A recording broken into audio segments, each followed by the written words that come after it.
Selamat berjumpa sahabat Lentera Sabda yang diberkati oleh Tuhan. Salam sehat, berkah dalam untuk kita semuanya. Kembali pada hari ini, Rabu tanggal 19 Juli 2023, bersama Gereja Semesta. Pada hari ini kita akan merenungkan sabda Tuhan yang diambil dari Injil Matius. Saudara-saudariku yang terkasih, dalam bacaan Injil hari ini, Yesus menegaskan kepada kita betapa berharganya orang-orang yang dapat memaknai suatu hal yang kecil dan sederhana, melihat Tuhan di dalam peristiwa-peristiwa yang kecil, termasuk juga di dalam kerapuhan dan kekecilan kita. Yesus berdoa bagi para murid-muridnya. Yesus mengatakan bahwa Ia bersyukur kepada Tuhan Allah Bapa yang Maha Kuasa, karena ada banyak hal yang disampaikan kepada orang-orang kecil dan sederhana, tetapi tidak kepada orang-orang bijak dan orang-orang pintar. Melalui bacaan Injil hari ini, kita ditegaskan kembali, melalui kekecilan kita, juga di dalam hal kecil dan sederhana, Tuhan menyatakan dirinya.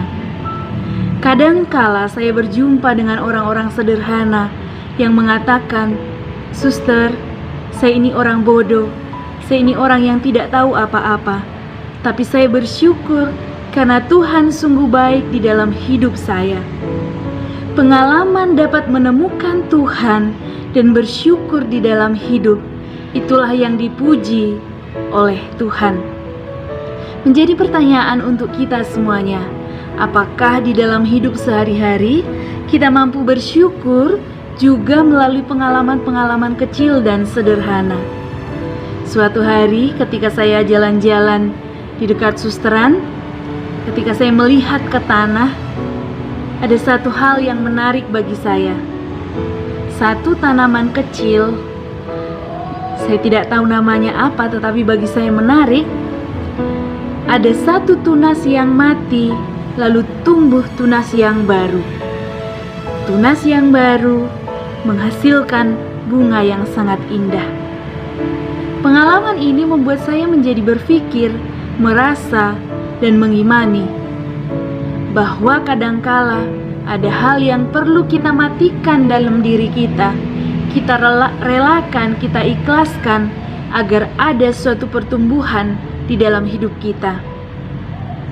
Demikianlah saya juga memaknai bahwa melalui hal kecil-kecil yang Tuhan tampakkan, hal sederhana, bahkan kadangkala menjadi tersembunyi ketika saya mengejar sesuatu yang terlalu besar, melakukan hal-hal yang besar, saya lupa untuk menemukan Tuhan dalam hidup saya melalui peristiwa yang kecil dan sederhana. Saudara-saudariku, mari pada hari ini kita memaknai hidup kita, mulai dari awal hari sampai akhir hari, malam hari, kita mencoba melihat bagaimana Tuhan telah menyelenggarakan kita kepada kebaikan. Pengalaman-pengalaman ini akan membuat kita bersyukur dan semakin rendah hati menjadi pribadi-pribadi yang sederhana. Tidak ada hal yang terjadi di dalam hidup ini secara kebetulan. Maka marilah kita mengimani bahwa hidup kita yang diselenggarakan oleh Tuhan sungguh amat baik. Berkah dalam.